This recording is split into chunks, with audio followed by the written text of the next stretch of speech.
ใช่อยู่บ่ของตัวนั้นใช่บ่ใช่อยู่เมื่อวานกับถ่ายอยู่บ่เป็นอะไรเต็มแล้วบ่นี่นะเนี่ยบ่เราต้องถ่ายนำบ่สองกล้องเลยว่ะว่าเบาอยู่ได้นี่เบาได้อยู่น้ำหนามันเสียแล้วมีเงินสดเอาตัวนี้ก็ได้ไม่ถึงจะใส่เลนส์ไกลอันนี้เลนยาวอยู่แต่ตัวนั้นใส่ตัวนี้ใส่ตัวนี้สองตัวอ่ะจะเพิ่ง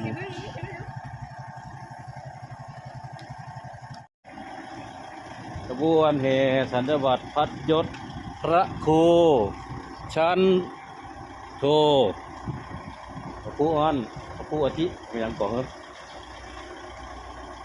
จำชื่อพอได้มันชื่อใหม่แล้วเป็นพระครูลงทีพก็ได้ดอกเนาะอันนี้ขบวนนี่กำลังเคลื่อนมา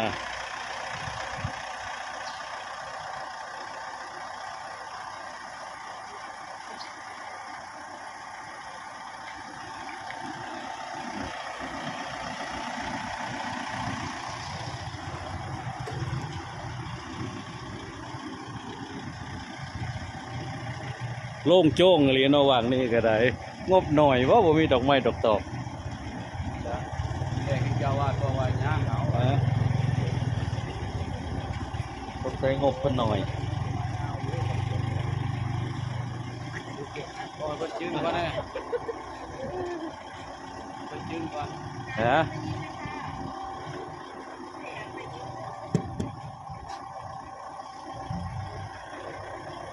คนขบวนนั้นก็มาอยู่เราไปก่อนเลยได้ในตอนประกูเพิ่นเฝ้าด้วยเฝ้าแต่นี่ขบวนสัญญบัตรพัดยศที่ได้รับพระราชทานจากพระบาทสมเด็จพระเจ้าอยู่หัวรัชกาลที่10ในเลื่อนตำแหน่งเป็นพระครูสัญญบัตรชั้นโทพระเจ้าวาดชั้นโทกัตตีบ่ตอนนี้ก็กำลังเฮมาคณะมโหรีก็เครื่องยังวัฒจูนอยู่มโหรีก็ได้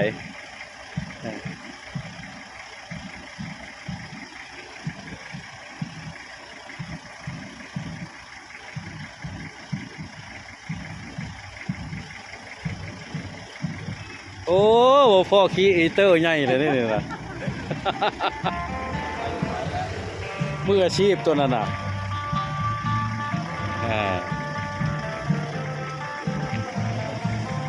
เคลื่อนมาเรื่อย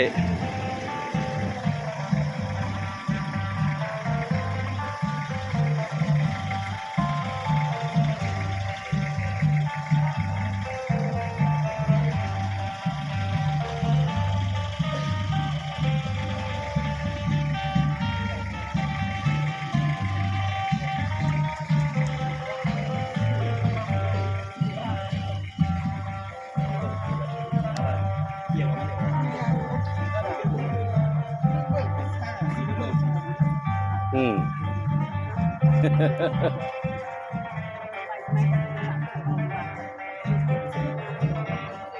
ใครเรามันบวไก่เนาะ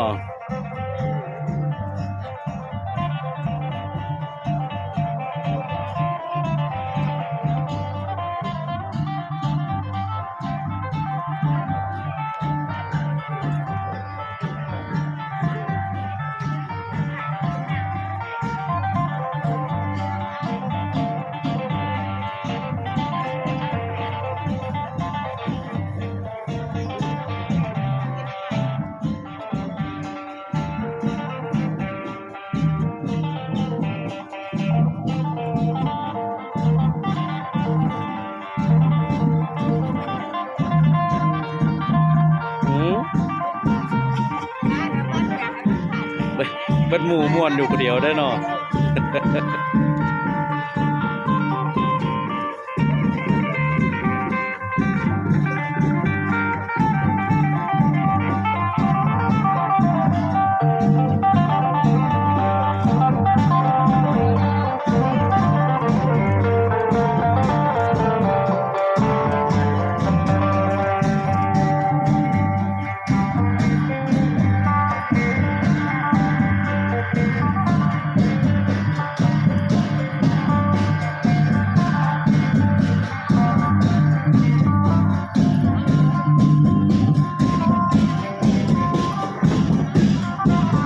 อยู่ไกลเท่าไหร่สิ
น้ำพิซซ่าสบาย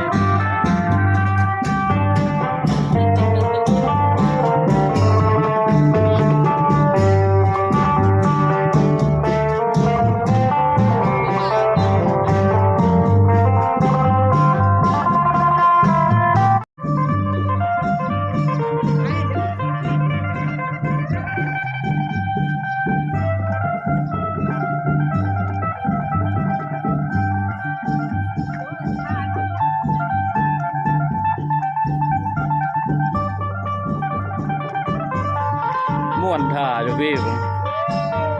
เมื่อม่วนจะหนาเวทีหมด มันจะอยู่ไกลจักหน่อยเนาะ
ผู้ถ่ายอยู่ได้นี่นะเออเออคนละเบิ่งอยู่ YouTube คนละถ่ายลง YouTube ได้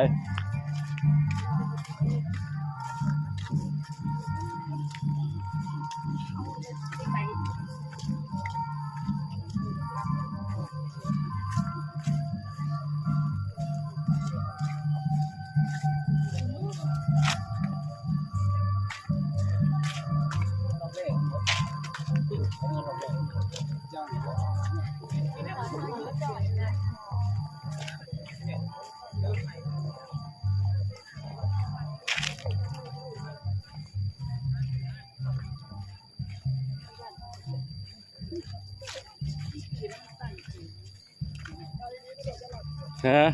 ผู้ถ่ายกันจังนี้เนาะถ้าละย่างนะจนว่าเศร้าเงียบๆอยู่ย่างไว้อีหลีขาสั่นๆมันก็ได้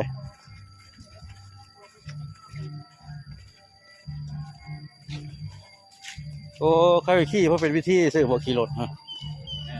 โอ้โหเฮ็ดบาปกับน้องเฮาบาดนี่เออเฮ็ดบาปน้องเฮาก็ดอรถก็ได้มาฮอดแล้วถิ่มให้ย่างมานี่ อยู่ในบ้านโอ้สมอนเขาป่ากันยังแบบ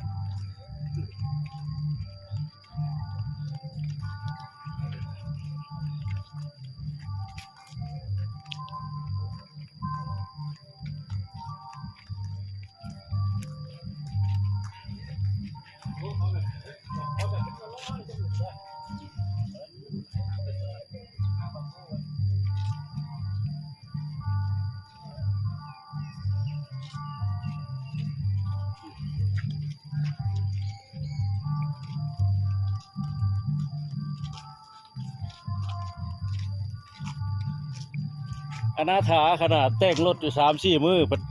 ให้ขี่น้อยหนึงให้ย่างบาดนี่ บ่ได้ไปทอดนาประตูวัดมีทอดเติมอีกบัด บ่ แม่น โอ้เฮ็ดกระบาปเนาะ ทอดเติมพร้อมได้ เออ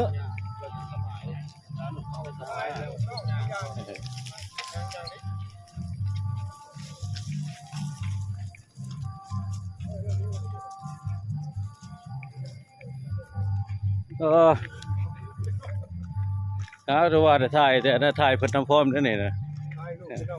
เอางานเขาวัดเด้เอา เออ ไปเป็นลูกน้องชายหลาย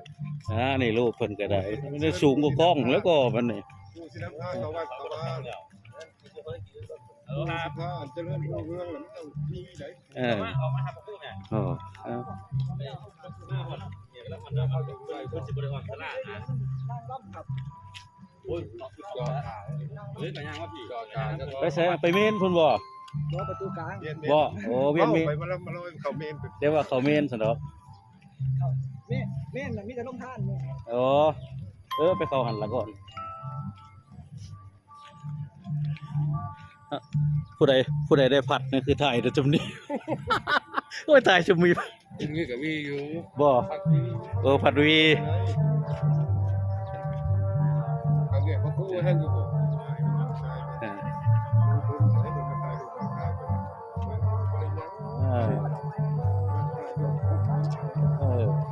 ดอกไม้นี่ยังบ่ออกอยู่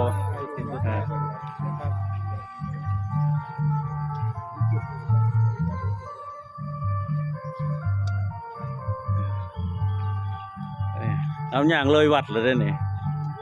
เขาเมนบ่แกว่าเขาเมน มี3ทางมัชฌิมาปฏิปทาเส้นกลางตัวนี้ โอ้ไปทางพี่เห็นแต่เขาไปพาไปเมนนั่นตัว ทางไปหน้าทางเขาวัดทางเขามี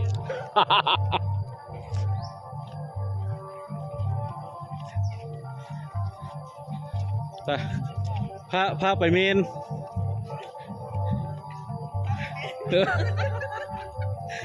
ทางไปพอดีเลย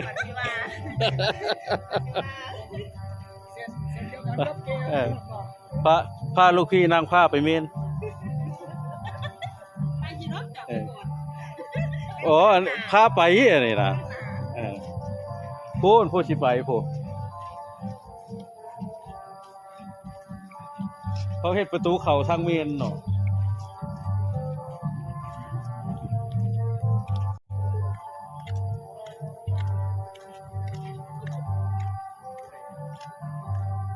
เมนก็ได้เดี๋ยวเขาถือเราไปจับมันอยู่ ฮะ เขาถือเราไปจับมันอยู่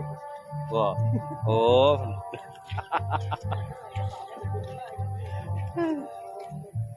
ชู2 นิ้วเลยไม่เห็นกล้องเลยเนี่ย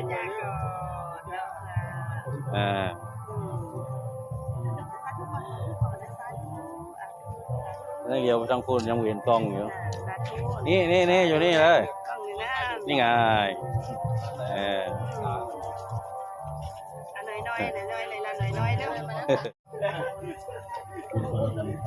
อันนี้มาฮอดแล้วประตูมังกรวัดป่าสามัคคีธรรมวัดสามัคคีธรรมบ้านทรงเนี่ยครูวัดป่าได้นะโอ้พวกละดึกเขาโหนะพวกละ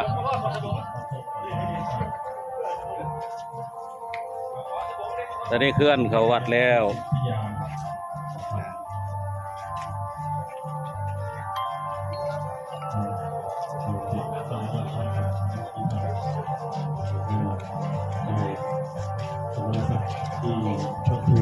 เดิน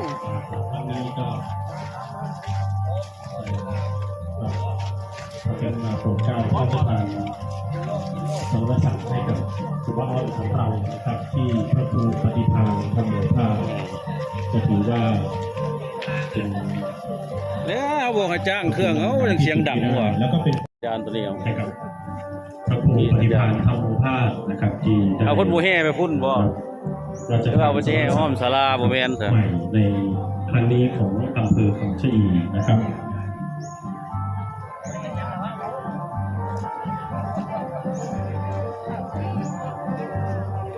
ขบวนว่า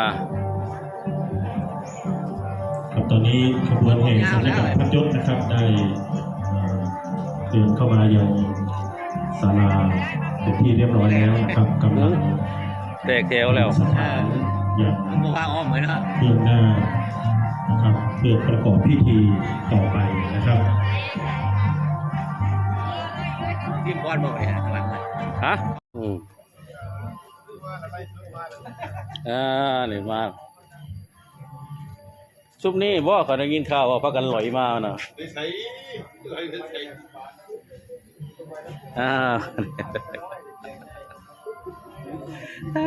ไม่กระตามากนะพิตาแพงเฮ็ดเอาเพาะอยู่ของพระครูสุจิต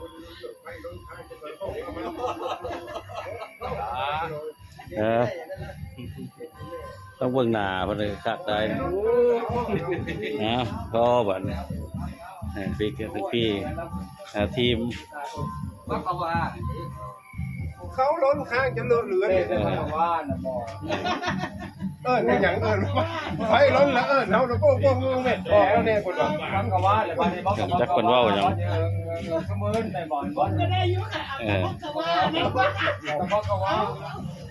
ก็สี่ครบสี่เขาก็พักว่าเขาครบสี่หมอโจเปียกนะครับโอ้กระคบเนี่ยเขาจังหวะเขามีอยู่แล้วโอ้เพิ่นให้จังหวะบ่ถูกบ่เขาอยู่ทั้งนี่เขาลงมาเขาเอาเทียนลนเพิ่นบ่ตายังเราซื้อเราน่ะซื้อยาคู่ยังอะไรน่ะวันป่าน่ะโอ้ยพอล้ำเขานั่นก็ปูดไฟลวกเขาเพิ่มมานั่งใกล้ๆเป็นใครจะมันบ่ใหม่ผ่าจะบ่งบนหลวงพ่อบังคอยหั่นอันนั้นเขาตั้งห้างเจ้าเลยไปนั่งใกล้โพดมันจึงมันบ่ใกล้บ่ได้ยินข่าวว่าเขายิงกันตายน่ะ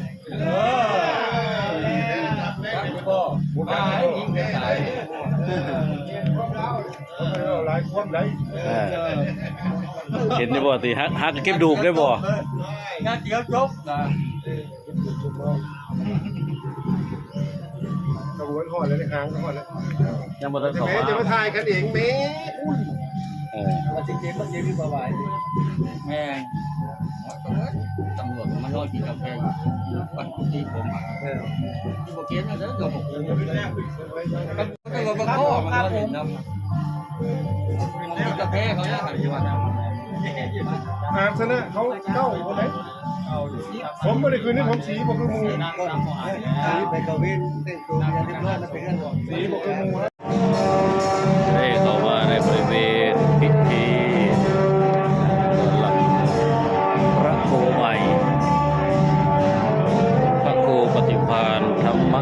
ธรรมโมภาสหรือว่าอาทิตย์ปฏิภาโนเป็นเจ้าวาดวัดลาดชั้นโทมาตอนนี้กำลังจัดเตรียม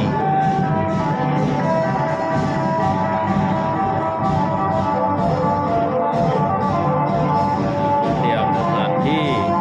กำลังพุทธเข้าที่เข้าทางจักน้อยพอจะเข้าสู่พิธีตาตั้งธนบัตรพันยศโดยทางนายอำเภอกับที่ได้ประกาศของพระครูปฏิภาณธรรมโมภาสอาทิตย์ปฏิภาโนเจ้าอาวาสวัดสามัคคีธรรมวัดป่าบ้านส้ม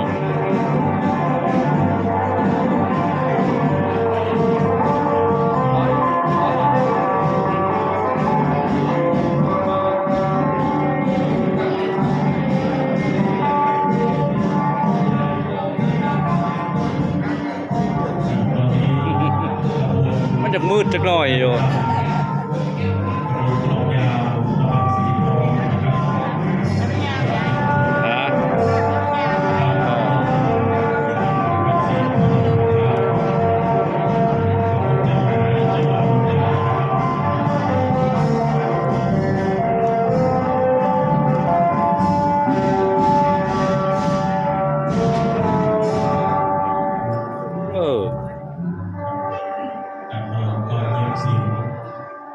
ขบวนนางรำชุดสุดท้ายและเครื่องผ่าน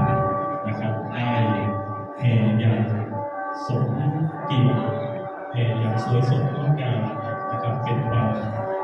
ปราบปลื้มปิติของเราชาวอำเภอลำชีโดยเฉพาะตำบลบ้านส้มนะครับที่วันนี้ได้รับพระบรมเกล้าพระราชทานอย่าไปบอกน้ำเหมือนว่า อย่าหัวดังหลายถ่ายวิดีโออยู่เนาะ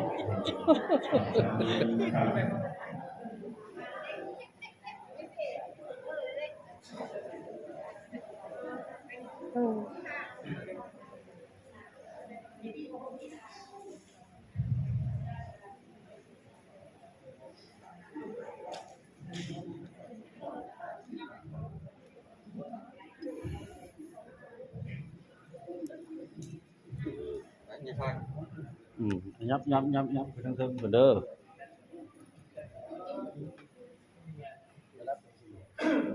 ครับ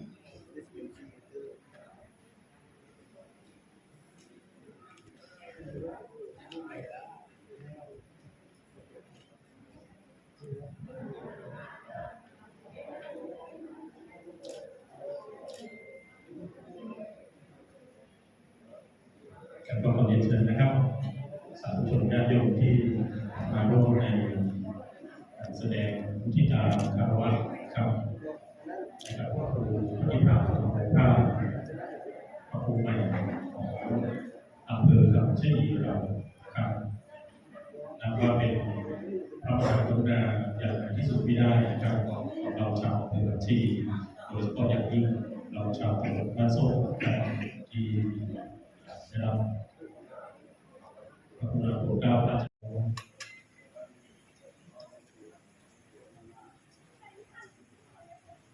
ครับตอนนี้ บ้านกันก็ซีวิลจริงแจ้ง สิริพงศ์ นี่แม่น หรือองค์หลวงปู่ขานอินทปัญโยนะครับหลวงปู่ได้เมตตามาร่วมในพิธีครั้งนี้ด้วยองค์หลวงปู่อยู่ที่วัดศรีสะอาดบ้านโนงเย็นตำบลโนงเย็นรุ่นอาหารของเรานะครับท่านเป็นที่ปรึกษาเจ้าคณะตำบลโนงเย็นผ่านนโมภาก็คือพระครูนันทสารโสภิตนะครับแห่งวัดศรีนันทารามบ้านภูตำบลบ้านเป้าอำเภอหนองสูงจังหวัดมุกดาหารของเรานะครับและพระครูก็ได้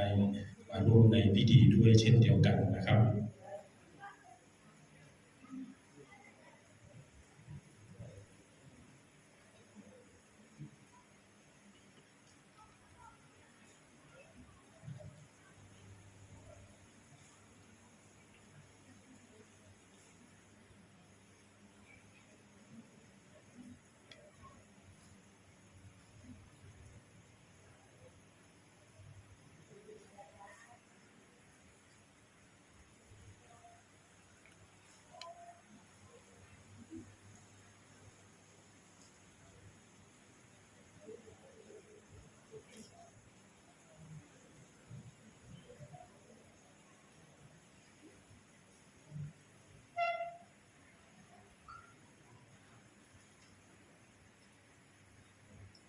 สมณศักดิ์ได้ขึ้นยังอาสนะเป็นที่เรียบร้อย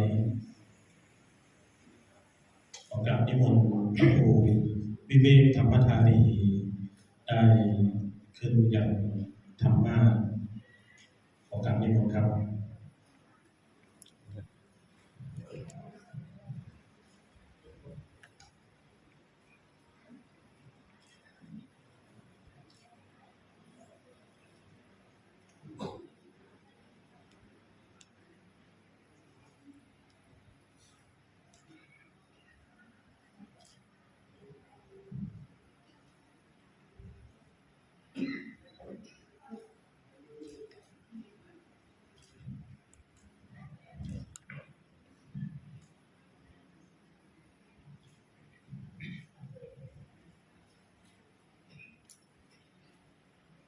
พระครู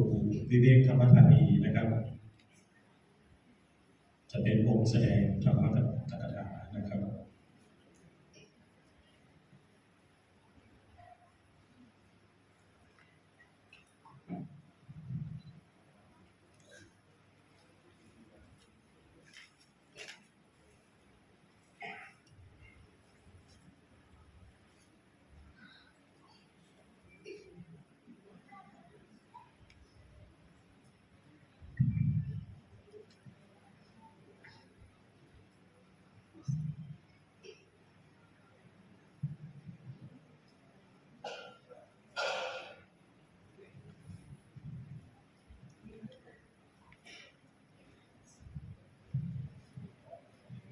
คำต่อไปนะครับ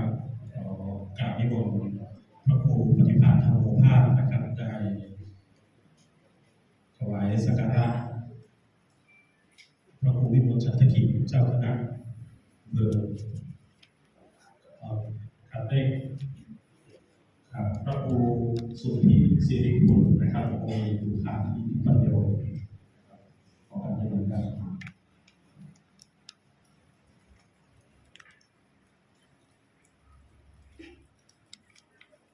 ถ่ายตอนนี้จากกล้องถ่ายวิว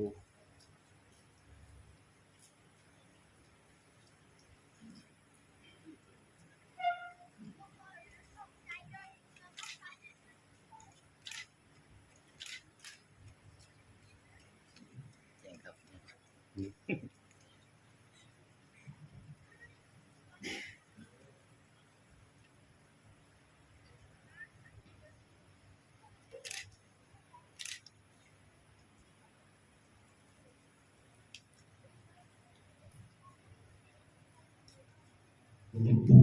ของพระปู่ใหม่ของพวกเรานะครับก็คือคุณปู่หลวงรัตนวงศ์นะครับ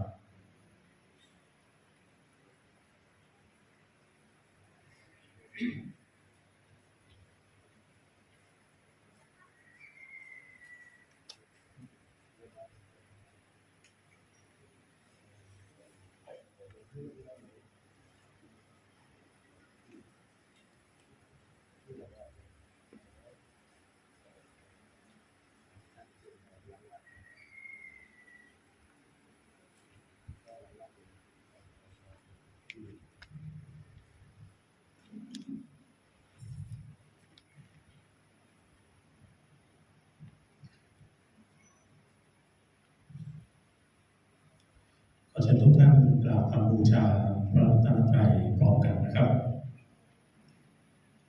อะระหังสัมมาสัมพุทโธภควาพุทธังภควันตังอภิวาเทมิสวากขาโตภควตาธัมโมธัมมังนามัสสามิสุปฏิปันโนภควโตสาวกสังโฆสังฆังนามามิก็เชิญพวกเราทุกท่านนะครับกราบคำอาราธนาศีลนะครับมายังพันเตวิสุงรักขณัฏฐายะติสรณเนนะสหปัญจศีลานิยาจามะทุติยัมปิมัจยังพันเต เอาพี่ก็ได้ วิสุอัตตนันทายาติสารเนนะสหปัญจศีลานิยาจามะตติยัมปิมัจยังอันติทัสสตตาปรชักขชาติกาเทเสตุธัมมังอนุกรรมปิมังปัจฉัง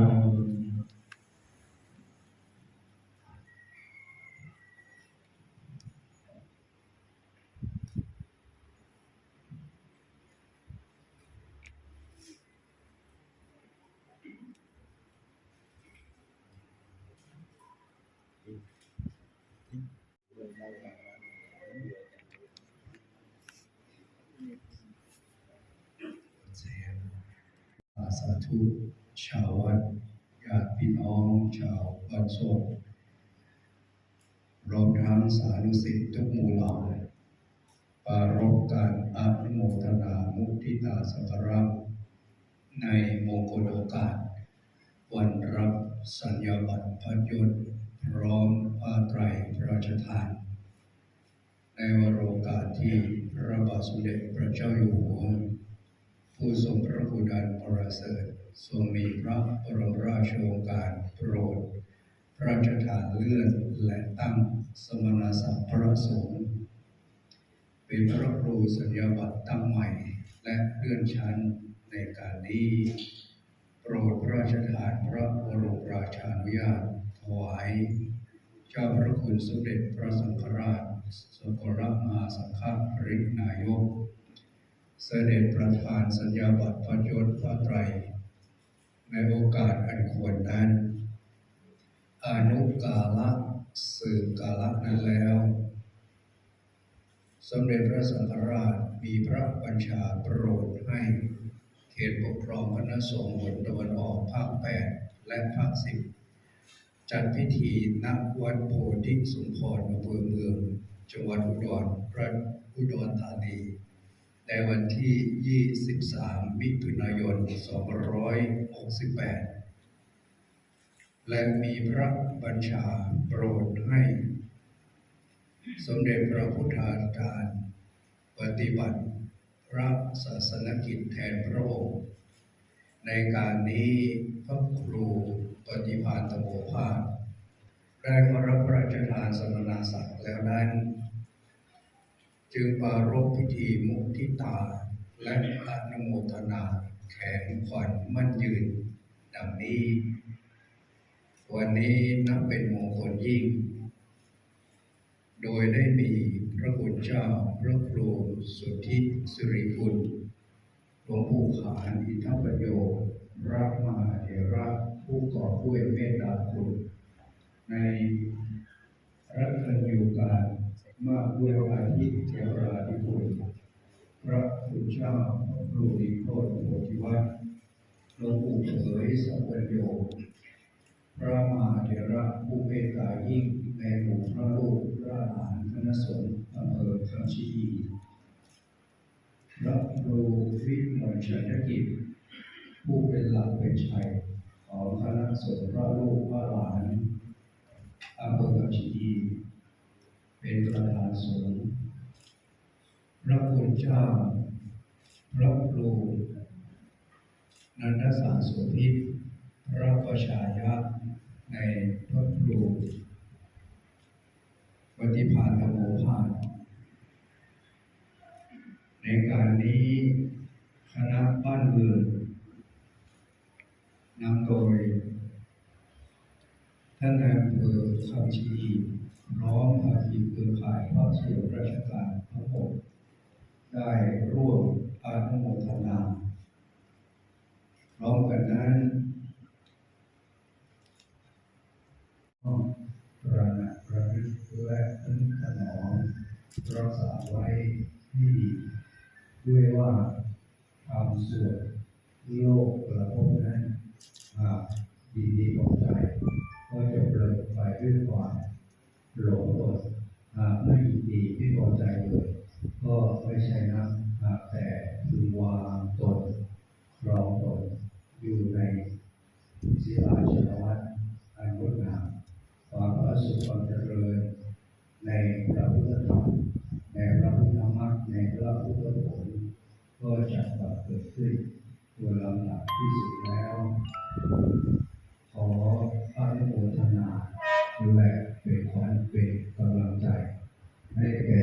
ครูปฏิมาธรรมโอภาสเป็นผู้เจริญอยู่ด้วยอายุในพระธรรมวันนะในพระธรรมสุขะในพระธรรมพระในพระธรรมปฏิภาณในพระธรรมธนสารธรรมสารในพระธรรมและควรแก่สมณะชื่อยศว่าพระครูปฏิภาณธรรมโอภาสเอวังก็มีด้วยประการฉนี้ ดู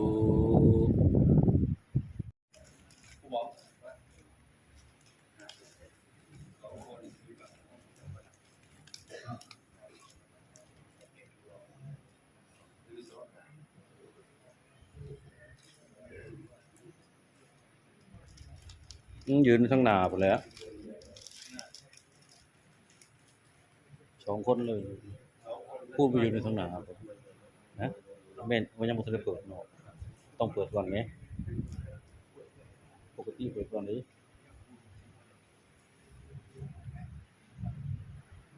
ราชสักการะเบื้องหน้าพระบรมราชาธิราชขององค์พระบาทสมเด็จพระเจ้าอยู่หัวขอเรียนเชิญครับ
งั้นละมุนหาไฟเนาะเราเห็น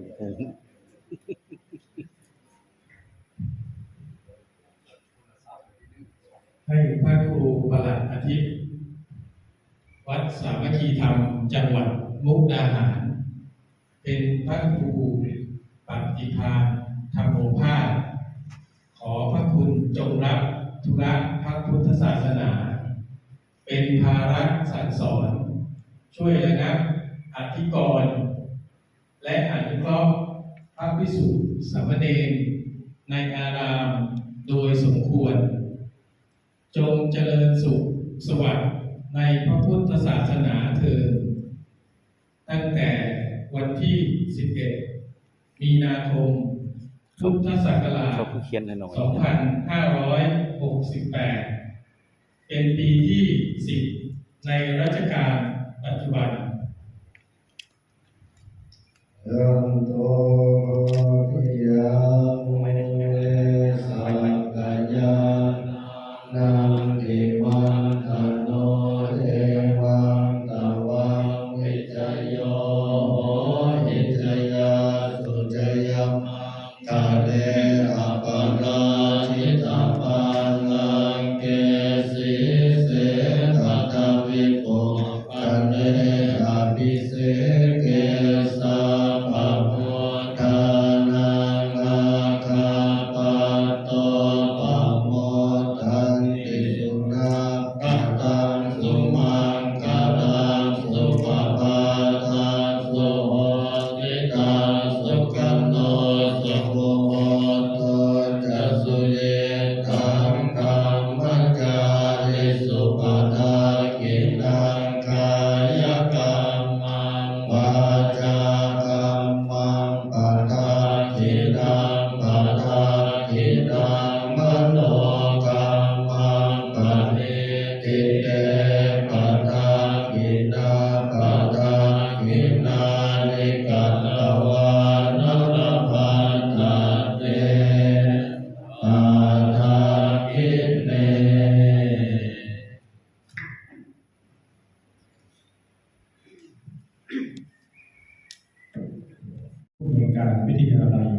อาชีพชื่อรูปที่6นางวัชรพรสุสายนะครับผู้อำนวยการโรงเรียนบ้านโซ่รูปที่7นายแหล่โคตรผ่านรองนายกองค์การบริหารส่วนตำบลบ้านโซ่รูปที่8นายรวมพลโรตีวงศ์รองนายกองค์การบริหารส่วนตำบลบ้านโซ่รูปที่9นายประมวลวุฒิสภากำนันตำบลบ้านโซ่และรูปที่10นะครับนายเทิดชัยเมษาสมาชิกสภาองค์การบริหารส่วนจังหวัดมุกดาหารอำเภอกำจือเขต2ขอเชิญตัวแทนทั้ง10ท่านเป็นผู้ถวายทายธรรมแด่พระพุทธเจ้าขอเชิญครับ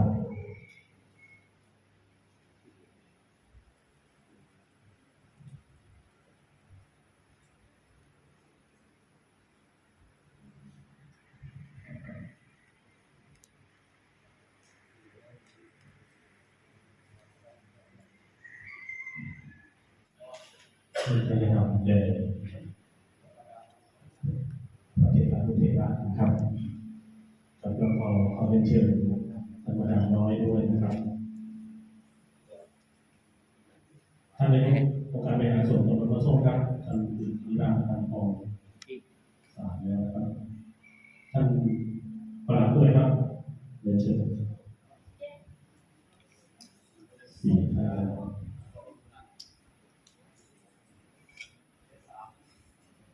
ที่สามครับ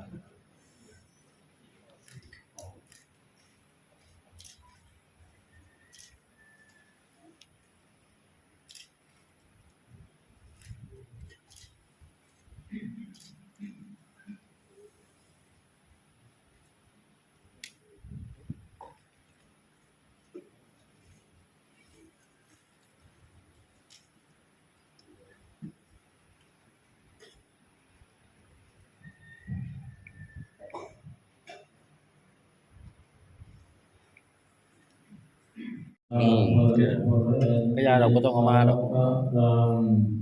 เอวะเมวะอิโตทินังเปตานังภะคะปะเตอิสิตัมปะติตังตุมหังคิปะเมวะตมิสัตตุ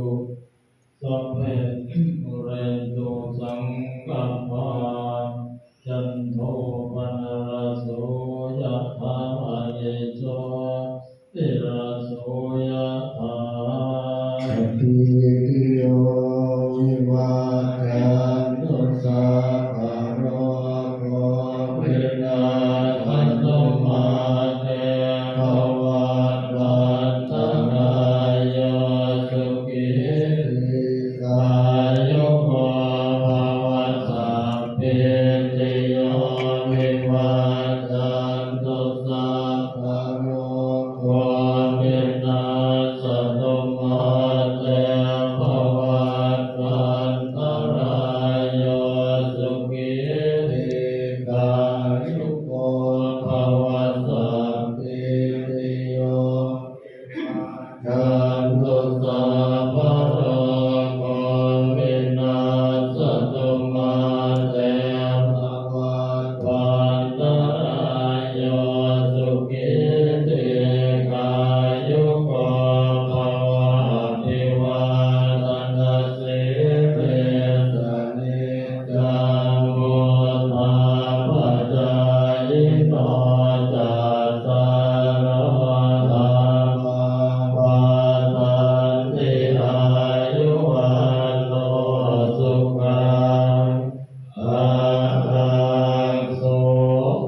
ซึ่งว่าเป็นสิ่งที่ตัวอย่างสายิ่งเลยนะครับที่ได้รับ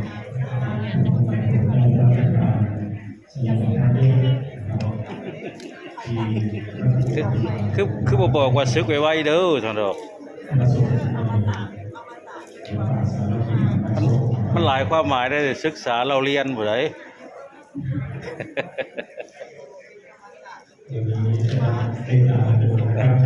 เฝ้าบวชเฝ้าซึกเด้อ สุทธิเสนครับแล้วก็ยังได้รับให้ตัดสินใจให้ผู้มีผู้ปฏิบัติกับที่ปรึกษาเจ้าคณะอำเภอใช้ดีพระครูวิโรจน์ชัชกิจเจ้าคณะอำเภอใช้ดีครับ แจกกันรถฝ่ายเนาะ พระครู เบิดละบ่เอาไปแจกอีกก็ได้เบิดละบ่มีหลายอยู่ดิ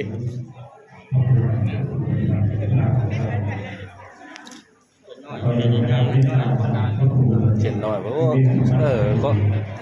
ก็ของฝากก็บ่อันนั้นเอาของสำรวยเพิ่นก็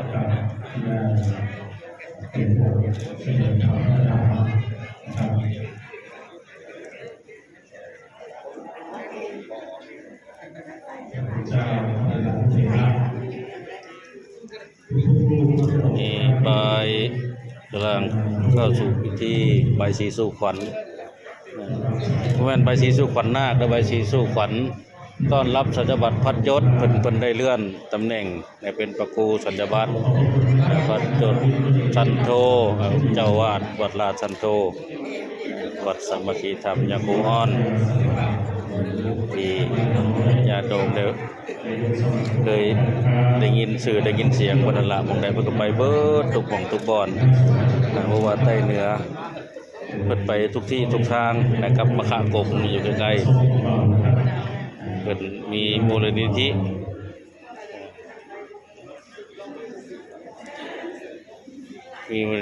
แจกกล่องสุ่มฟรีผู้ใดได้กล่องสุ่มน้ำเพิ่นก็มาเอาเด้อเพิ่นมีกล่องสุ่มให้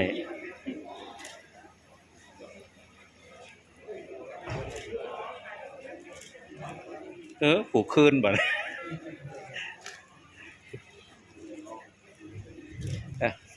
ผูกแขนคืนคือบ่มีเงินใช้ซะมันขวัญได้สิมาก็ใช้ละแม่เงินน่ะ ได้แต่ข้าวต้มกับกล้วย ได้แต่ข้าวต้มกับกล้วยขวัญบ่มาแล้วนั่นแหละ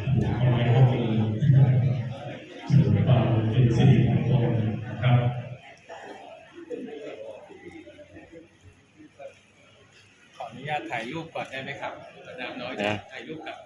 พระครู ได้เดี๋ยวให้ได้ถ่ายรูปก่อน ถ่ายรูปแป๊บนึง